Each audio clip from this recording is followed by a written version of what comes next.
Welcome home to USA Global TV and Radio, a place where dreams take flight, with authentic storytelling, diverse perspectives and meaningful conversations, where global stories unite and bridges are built beyond all borders.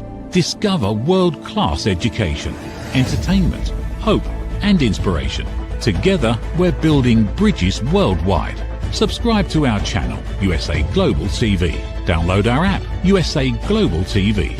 Be our guest or join our team. Visit usaglobaltv.com. Thanks to our founder and executive producer, Dr. Jacqueline Kerbeck. Music score by Yeffy Tang from Cloud Road Music. Voiceover artist Mike Porter. Creative direction by Paul Garcia. USA Global TV and Radio, your home for global connection. All rights reserved. This video and its contents are the exclusive property of USA Global TV and Radio. Unauthorized use, duplication or redistribution in any form is strictly prohibited. Hello and welcome to USA Global TV and Radio. I'm TRACY PERKINS and our show today is Dementia Home Care. I am a 4-time dementia caregiving survivor and the author of Dementia Home Care, How to Prepare Before, During, and After, which is also available as an audiobook. Is your loved one living on their own? Are they keeping you up at night with phone calls when all you want to get is some sleep? Joining me today is Robert Felgar, CEO of RAZ Mobility, and that's just one of the solutions we're going to be discussing today. Welcome, Robert. Hello, nice to be here. Well, for the audience that doesn't know you, can you share a little bit about your background? Sure. I actually started off as a lawyer, practiced law for about 20 years till about 2017, then decided I wanted to do something that I felt was a little more productive, wanted to change. And so I started a company called RAZ Mobility together with a partner. And in 2020, we decided to launch the RAZ Memory cell phone. So it was a long journey from starting with law all the way to becoming an entrepreneur in my 40s to launching a product. Oh, that's incredible. So I wanted to ask you, how did you guys come up with RAZ Mobility? Well, when I was a general counsel of a telecom company, I was actually responsible on the side for a service for people who are blind. It was sort of a project of mine on the side that was near and dear to my heart. And I realized back in starting in early 2012, 13 or so, that there was a real need for mobile devices for people with vision loss.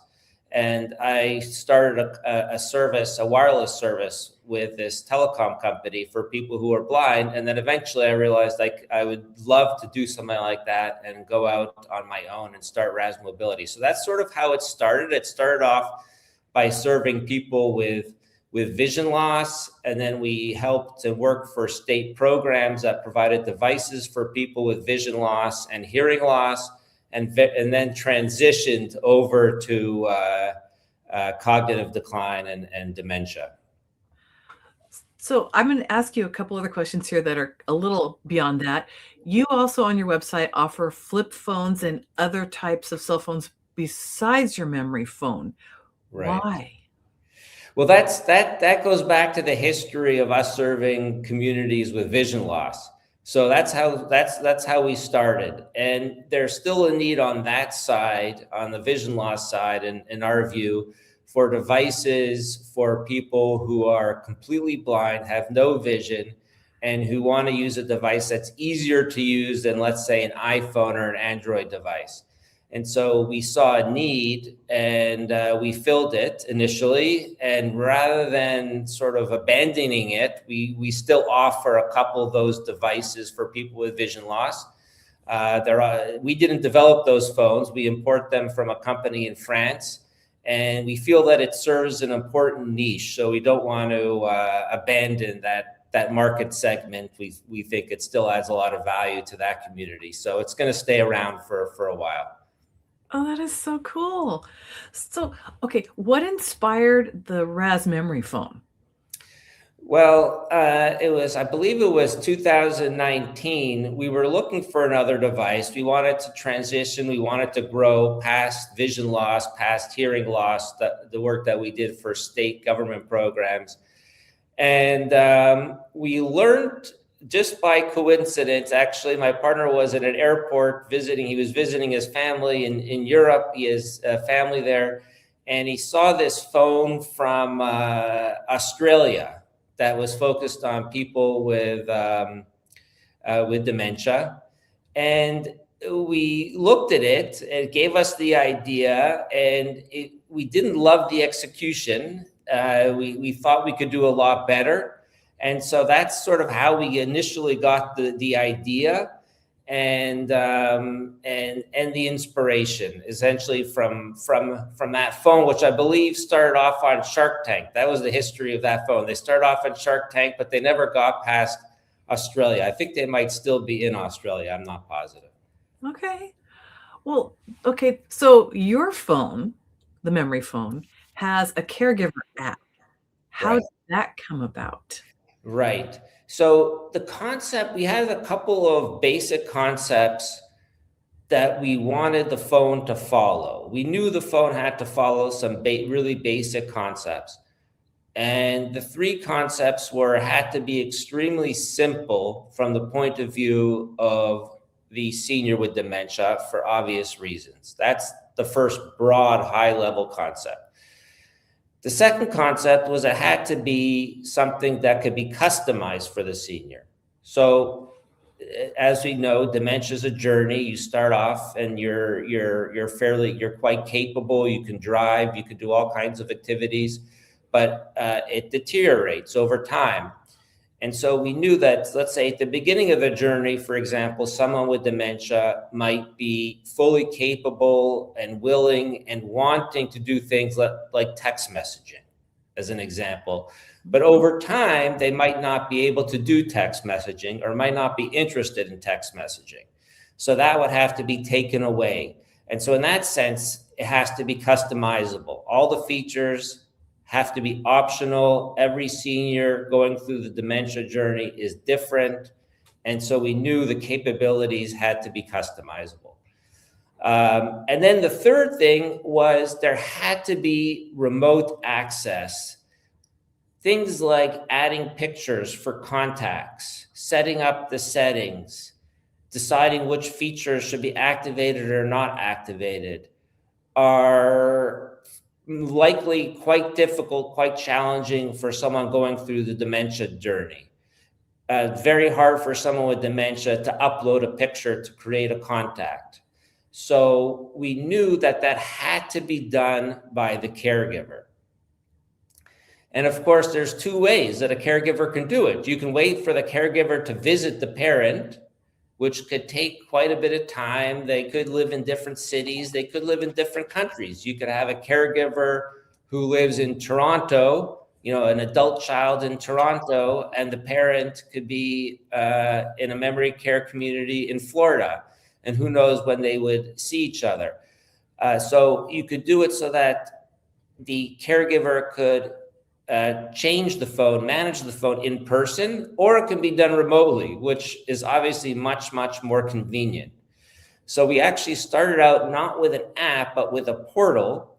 You had to go online, and from the online portal, you logged in, you could manage your parents' contacts and their settings from wherever you were, from your home, essentially, right? So you're in Toronto, your parents in Florida. You don't have to wait to see your parent in Florida. You could be in your home, your living room in Toronto, and you could manage your parents' contacts and settings and features and so forth for them. And then eventually we knew, portals are sort of passé. Everyone's using mobile apps. You want the convenience of being able to manage it from your own phone, even if you're not at home.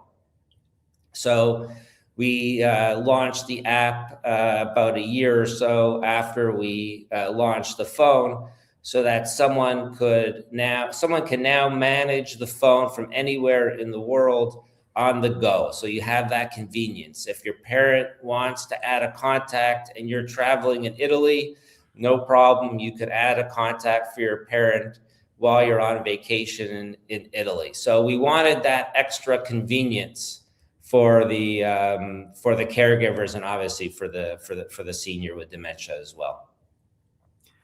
Oh, that's fantastic. I've played with the phone, obviously. I have played with the Caregiver app, and I noticed that there are a lot of other things on there just besides adding the phone numbers. I led off the show here talking about the overnight calls. Do you want to explain the genesis of how you got to that point where you could manage the overnight calls? Sure. So the idea when we launched the phone, we knew it would be a journey for us as well. As we learned about the various needs of caregivers, the families, and the seniors with dementia, we would add more features. So it's becoming even more feature-rich to this day. We're working on additional features as we learn what the caregivers and the seniors want. So that takes time, it takes effort and so forth. But one of the first experiences was with a gentleman who received our phone early on. And somehow he got a hold of my number and he called me and he says, I have good news and I have bad news. And I was a little nervous and I said, well, tell me about it. And he said, well, the good news is my father loves the phone. I said, fantastic. Stop there, please. He said, well, there's the bad news. I said, okay. He says, the bad news is that he loves the phone. And I said, I don't get it. He said, well, he's calling me all the time. And he's calling me at work and he's calling me in the middle of the night. And I have no way of stopping him from constantly calling people in the middle of the night and during the day. So essentially what he was doing, he was waking up in the middle of the night, which is not an uncommon behavior, as you know, for people with dementia. They're confusing night and day. And he starts calling people. And for him, it was also particularly problematic because his father was doing it during the workday. And of course, you can't put your phone on quiet, right? You can't do that. You can't mute your phone. You can't turn off your ringer during work because you need your phone. So his father was constantly calling him. So that was the genesis of the idea that we needed to set up a feature whereby the caregivers could set up times of the day where the parent, the senior, could not place calls. So you could set up, for example, a time 12 a.m. to 7 a.m. as an example. And during that time, your parent couldn't call, and you can arrange it by contact. So you might say you want your parent to always to be able to call you, but not the grandkids in the middle of the night. Or maybe you don't want them to call anyone at 3 a.m. It's your choice. But when they try to call, instead of the call going through, they'll hear a recording that you make, the caregiver makes.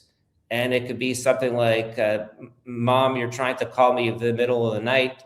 I love you. I want to speak to you, but please call me back in the morning. Something like that, so they don't feel rejected. So that's the concept and the genesis behind what we call quiet hours. I love that. And I'm assuming that other people are contacting you or leaving feedback saying, can you add this? And that's what's causing you to go forward? Exactly. Okay. We're getting we do surveys. So about once a year, maybe a little less, maybe a little more frequently, we'll do a survey of our customers. We list all the features that we're thinking about offering or that customers have suggested we offer, and we give them an opportunity to rank them from 1 to 10. Like, what do they want most?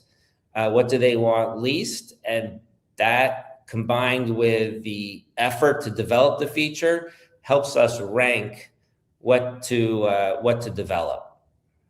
Okay. So then my next question is, when did you start with the preventing the scam calls?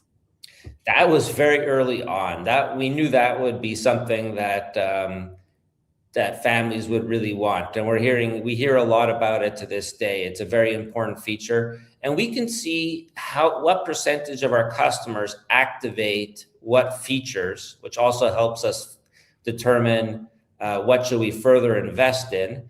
And about 50%, I wish it were higher, but about 50% of caregivers block anyone from calling their senior except for contacts. So that's essentially what that feature does, is only contacts can reach the senior. So you don't have to worry about spam calls.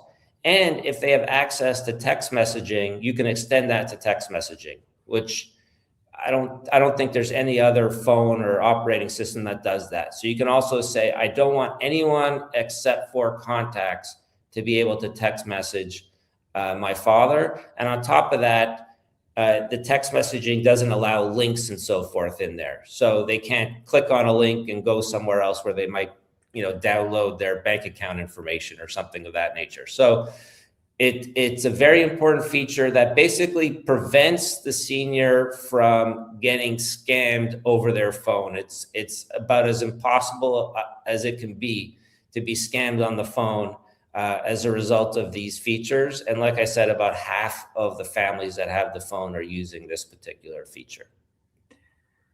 Okay, in that same vein then, what happens if like a medical professional is trying to contact them? How do they call in essence, the patient if they're blocked? Yeah. So there's two things. First of all, let's say a senior calls 911, okay? Sometimes they hang up accidentally, perhaps, or maybe intentionally. And at that point, the incoming call blocking capability is suspended for a few hours. So if they called 911 and then they hang up, 911 can get back to them, and you don't have to worry about the call blocking feature preventing them from doing so.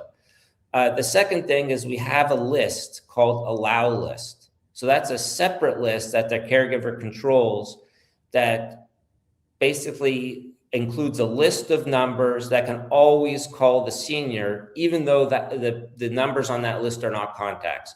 So for example, you might not want your parent to have the doctor's office as a contact because your parent who has dementia might call the doctor's office a couple times a day, right? Which is not tenable.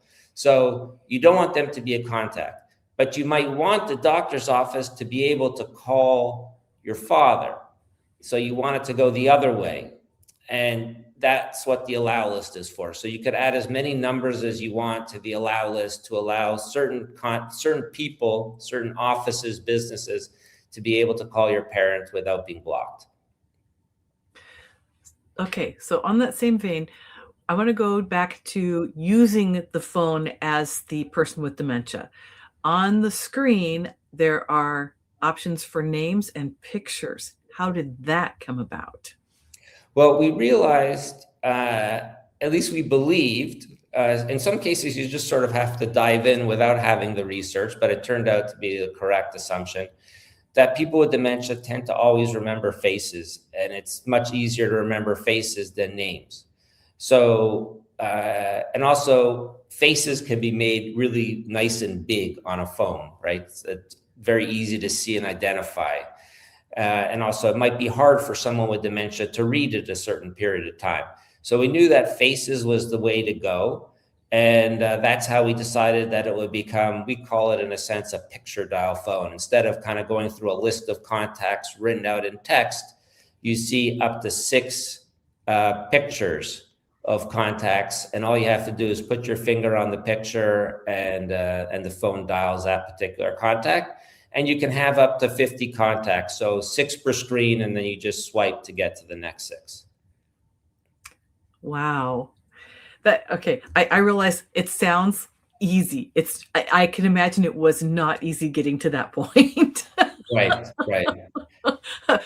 So, okay. When people are realizing that a smartphone is too complicated for their loved one and they can't take away all the apps and everything else, how do they figure out that you guys exist? Well, that's a good question. So that's this question that we always struggled with as business people from the beginning, because there's 2 basic ways they can search. They can think, okay, maybe there's a cell phone for seniors with dementia out in the marketplace. And so I'll do a search on Google or Bing or whatever you use that says something like cell phones for seniors with dementia and hope that I get some options that come up. And actually, we found out fairly early on, there are quite a few people that do that in the United States. They do search for cell phones for seniors with dementia or dementia phone or something like that, just hoping that there's a product out there, a phone out there that might help their parent who is having difficulty with their smartphone or with their flip phone. And so we started off with blogs. We wrote blogs. And if you search for cell phone for dementia, you came up with one of our blogs, and that's how you learn about it. Over time, it was becoming quite competitive. I think certain companies kind of caught on, even large companies, telecom companies caught on to the fact that there were quite a few people that were doing this. And so they started to compete with us for blogs and so forth. So we now also supplement that with paid advertising. So that's one way that we reach out to the community. The other way is we're now on Verizon.com. So if you just go to Verizon and you search for, in their search bar at the top, phone for dementia or phone for seniors or something, hopefully the search mechanism on Verizon.com will work well, and you'll get our phone. That's one way. And then there's word of mouth. I think in the last survey, about 8% of people learn about our phone, purchase our phone just through word of mouth. So we hear, a senior in a assisted living community kind of shows off their phone to their neighbor, and then their neighbor asks their adult child, to get the phone for them. So that's another way that the word spreads. Congratulations. Thank you. That's very cool. So, okay, I know another feature on the phone is reminders. What was the genesis for the reminders? Well, at the time we were thinking of medicines. We wanted a way for the caregiver, the adult child, to remind their parent to take medication. But we realized after we launched it that it's being used for much more than that. It's being used by quite a few people to simply manage their parents' day and remind them what to do. In some cases, the families use it to even remind their parent to go to the bathroom if they tend to forget to go to the bathroom. So they use it. Many families are using it a lot. And it might be, it's time to take a drink. It's, we're visiting today at 1 p.m. You have a professional caregiver coming to your apartment at 3 p.m., et cetera, and perhaps take your medication as well. There is a risk with medication. It's not perfect because sometimes the senior might ignore the reminder. There's no guarantee, but it helps. It's like a backstop, right? It's an additional way that you can get your parent to engage in certain behaviors, and quite a few of the caregivers are using it. Okay, so that leads me to my next question. The charging of the cell phone. How does that work? Yeah, that's actually, I mentioned that we have stats on the most used features of the phone, features used by or activated by the caregiver. And those features, the features related to charging reminders and so forth, are the most used features by caregivers. And the reason's obvious. If you have dementia, remembering to charge your phone before you go to bed, like we do, we basically use it all day. We get to bed and we charge our phone, and it's charged in the morning. That's our habit. That's our routine. Unfortunately, someone with dementia, they go to bed and they forget to charge the phone, and then they have a depleted battery in the morning because they've used it all day, gone through the night, and then the battery hasn't been recharged. So that was a very important task of ours. How do we get the senior and the caregiver to work together to make sure that the phone is charged without help? It has to be done independently. Right? You can't always rely on someone in an apartment next to you to help or something. So we have a couple features to do that. One is what we call a charging reminder that appears on the phone, the Raz Memory cell phone, for the senior. So there'll be a big kind of sticky note that appears, and it says time to charge your phone. And the caregiver can set it when it hits certain threshold, when the battery's at 20, whatever they want, right? So the caregiver controls that. A reminder will appear. It's unavoidable. It covers almost the entire screen. It's not like a little notification or something. They can't avoid it.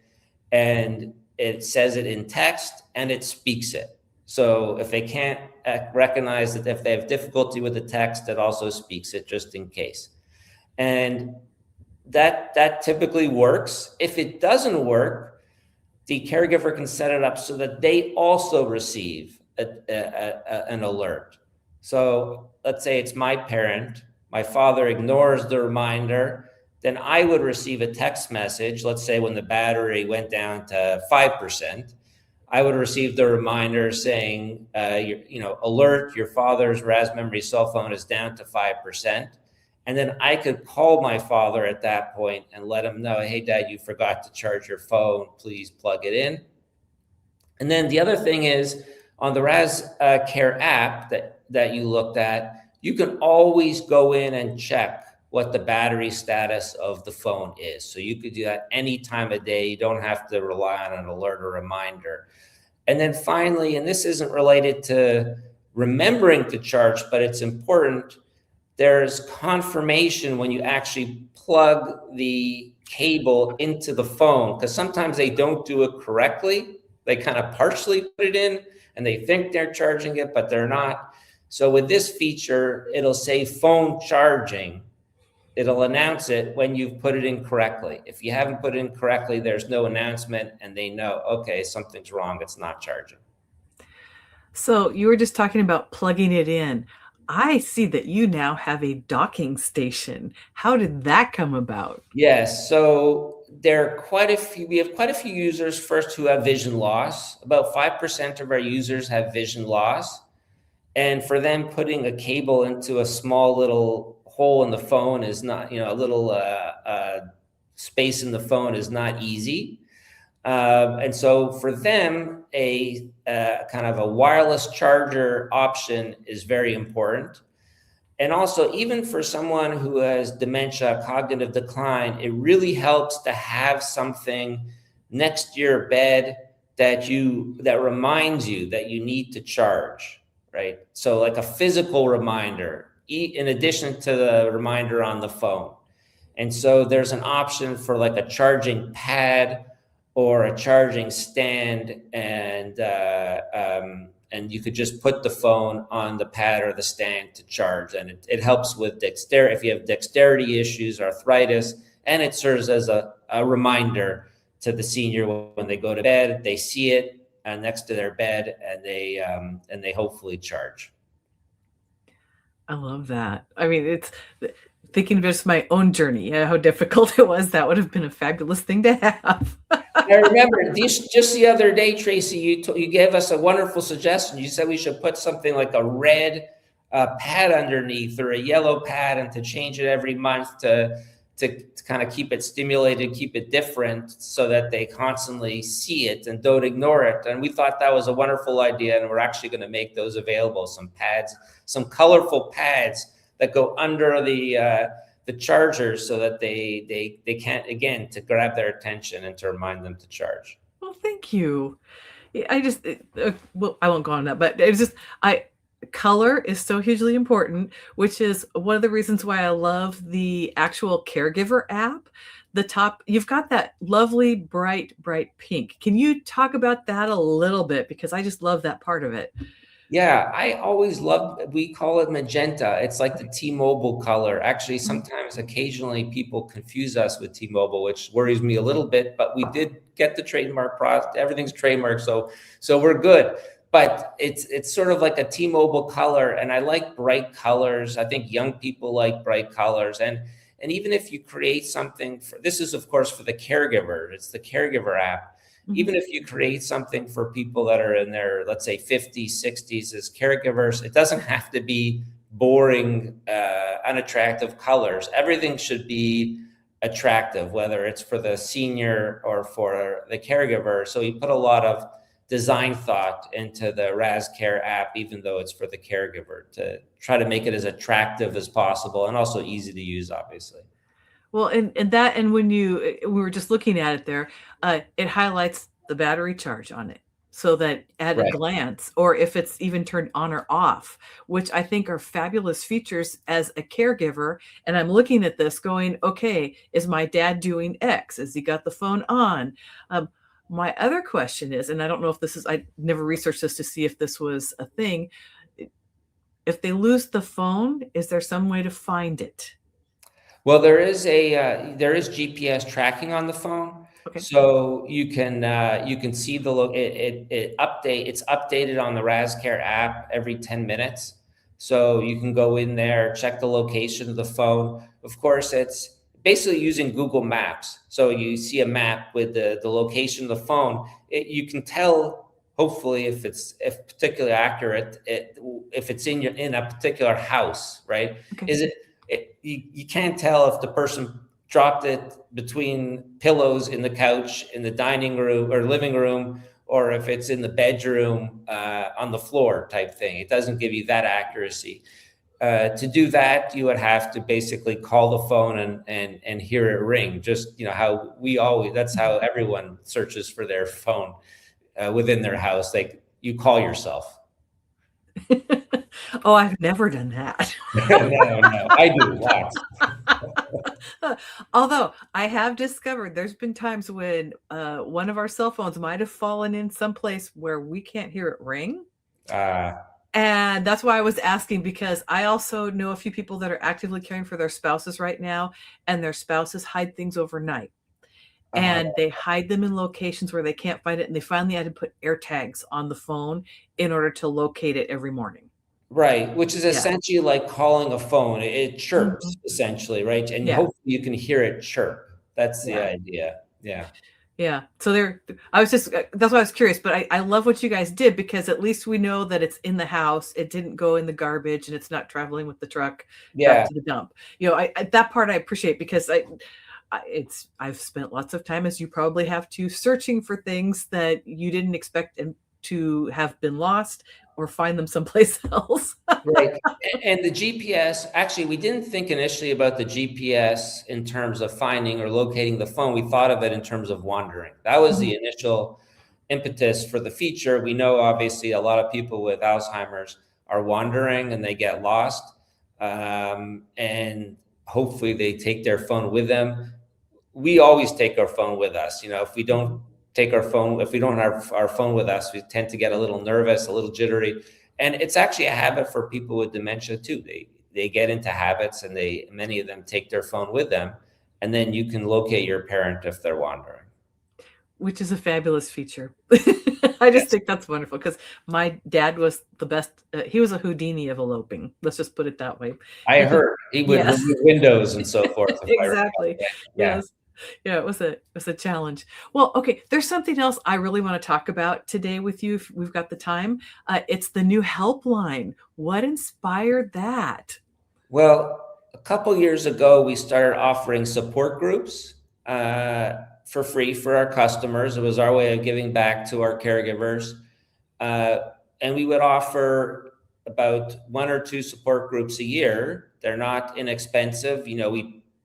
We did them through HFC, Hilarity for Charity, a great nonprofit, and they provided the social worker and the support group, and we sort of recruited our customers, our caregivers. We let our caregivers know about the free support group that we sponsored through HFC, but we could only do 1 or 2 a year. It was a lot of admin work on our side, so we decided to kind of take it a step further, but not do it through support groups, but essentially offer a helpline. And again, it's something that's available only for our customers. We can't open it up to the world. It's only one person. But if you're a customer of Raz Mobility, you purchased a Raz Memory cell phone, you can call the helpline and get one-on-one over the phone support as it relates to caregiving. So, for example, if your parent is having a behavioral issue and you want to learn how to better communicate with them, a lot of the things that you're expert at, Tracy, if your parent is not eating, they're not drinking, they're being a little aggressive, how do I handle those types of situations? And that's what the helpline is for. And also for emotional support. If you're having a particularly tough time and you want to just talk to someone about it, you want to learn about self-care opportunities that are available in the community, the helpline can help, or even general information if your parent has Alzheimer's and you want to know what you can expect as the disease progresses. You can call her. Her name's Brianna. You can call and she can talk to you about that and kind of let you know what to expect and what you can do to prepare. So all of those types of questions are things that the helpline can help with. And as I mentioned, it's free for our customers. So we hope as many people as possible take advantage of it. And so how do they book an appointment for the helpline? So you would call our general customer support number, and they would look, they are connected to the experts, the specialists calendar, and they would book the appointment based on your availability, the caregiver's availability, and the specialist's availability. So, and then you get like a Zoom invite afterwards that you use when the appointment arrives. So that's the general idea. So it's not instantaneous, obviously, because the specialist might be busy with another patient, so it has to be scheduled. But generally, there's a lot of flexibility, and it's not like you have to wait a month. You might have to wait a day or two, and that's about it to have the appointment. And there's some availability on the weekends and the evenings during the days. We try to spread her availability out at different times so that her schedule can accommodate as many different types of schedules as possible. Oh, that's cool. So this has gone way faster than I was expecting. We have about 3 minutes left. I have one more question for you, and that's what inspired the RAZ Medical ID bracelet? That's very interesting. So I forgot actually. Oh, I remember where I learned about it. I learned about it through a contact I had on LinkedIn, and she introduced this bracelet, which I thought was really interesting. And the idea behind it is you have a medical ID bracelet. Normally a medical ID bracelet is engraved, as you know. Yeah, exactly. You could see it there. Normally it's engraved and it would say something like allergic to peanuts, right? And that's about it. It doesn't have space for anything else. And so I thought was super innovative in that you could tap it with a phone. It uses a technology called NFC, the same technology used to pay for your groceries using your iPhone or Android device. So you just tap it and you pull up the senior's entire medical history. Whatever you put in there, there's no limit to what you can put in there. And so if a first responder comes, let's say your loved one is sick, they have a serious emergency, the first responder wants to see what the medical history is, what medications they're on, what conditions they have. You can put all of that into this portal and it gets pulled up on the first responder's smartphone when they tap the bracelet. On top of that, and I think this is really neat, when the first responder taps the bracelet, you as the caregiver get a notification, a text message, an email, and even a phone call that someone has tapped your senior's bracelet and accessed the medical records, suggesting that there's an emergency. So you would know and be informed when a first responder has accessed the information. So it's very unique, and we think it, obviously very helpful for the population, the senior population that we're trying to serve. Oh, that's fantastic. And we are now out of time. So thank you, Robert, for joining us today. Thank you, Tracy. Appreciate it. Everyone, we'll be back on May 19th with returning guest Lance Slatton of All Home Care Matters and All's Authors. We will explore the upgrades he and his teams are making with All's Authors on the next episode of the Dementia Home Care Show. In the meantime, you can go over to our YouTube channels, USA Global TV and Radio, or Dr. Jacqueline Kerbuck, and look for the Dementia Home Care playlist, where you'll find all of our past episodes. Thank you to the wonderful Dr. Jacqueline Kerbeck for all of her hard work behind the scenes today. And thank you to our sponsors for making this possible. See you next time, everyone. USA Global TV and Radio proudly presents TRACY CRAM PERKINS, a dementia caregiving survivor teaching how to balance care with peace of mind. #1 resource for dementia caregivers. It's the book Dementia Home Care: How to Prepare Before, During, and After. Over 17,000 copies sold of this must-have guide.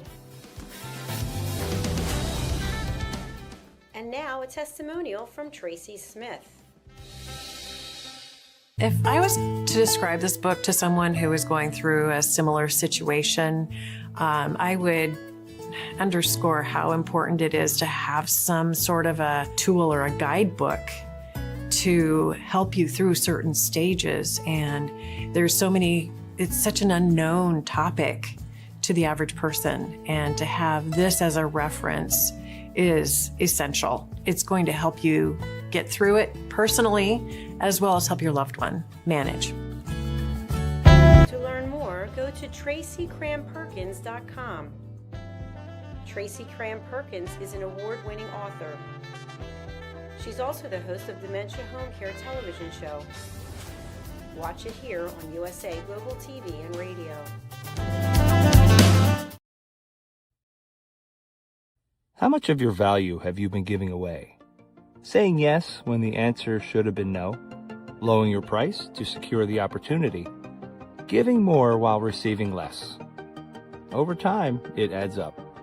Until one moment brings clarity, you've been giving away your value. This is not about working harder. This is not about doing more. It's about boundaries. It's about pricing. It's about respect. From Dr. Jacqueline Kerbeck comes a direct and necessary message. Stop over-delivering. Stop underpricing your expertise. Stop negotiating against yourself. Because when you recognize your value, everything changes. Stop giving away your value. Boundaries, pricing, and the business of respect. Available now wherever fine books are sold and on Amazon. A film by USA Global TV and Radio. Executive producer Dr. Jacqueline Kerbeck. Videographer and cinematic production Paul Garcia. Voiceover by Ed Wargas. Stop giving it away. Start owning it. My Tummy Hurts by Dr. Jacqueline Kerbeck. Meet Jackie. She loves recess, running with friends, and laughing on the playground. At school, Jackie tries to play like she always does, but suddenly the pain comes back. Lately, something feels different and her tummy hurts, sometimes a little and sometimes a lot. With the help of a caring teacher, a nurse, her mom, and a kind doctor, Jackie begins to understand what her body is trying to tell her. Sometimes tummy pain is more than a simple bellyache. Some children live with conditions like ulcerative colitis or Crohn's disease. Jackie listens to her body. She asks for help. She knows she's not alone. And Jackie finds her way back to running, laughing, and being herself. My Tummy Hurts, a kid's guide to bellyaches and bathroom troubles by Dr. Jacqueline Kerbeck, available on Amazon and in fine bookstores around the world. Thank you, viewers and listeners of USA Global TV and Radio, for joining us today. We're honoured to have your time and attention as part of our global community. At USA Global TV and Radio, we believe in the power of authentic conversations, meaningful connections, and creating a world of possibilities together. Want to be part of something bigger? Join our team of elevated listeners at usaglobaltv.com, a space where your voice matters and your ability to listen transforms relationships. Stay connected with us across all our platforms for thought-provoking discussions, expert insights, and empowering stories. Subscribe to our channels at youtube.com/c/USA Global TV. Follow us on social media and explore the endless opportunities we're creating for growth, learning, and inspiration. Together, we're not just broadcasting, we're building bridges and changing lives one conversation at a time. For For inquiries, contact us at info@usaglobaltv.com. Produced by Executive Producer and Director Dr. Jacqueline Kerbeck. Voiceover by Mike Porter. Creative Direction by Paul Garcia. All rights reserved. Visit usaglobaltv.com to view our full terms and conditions.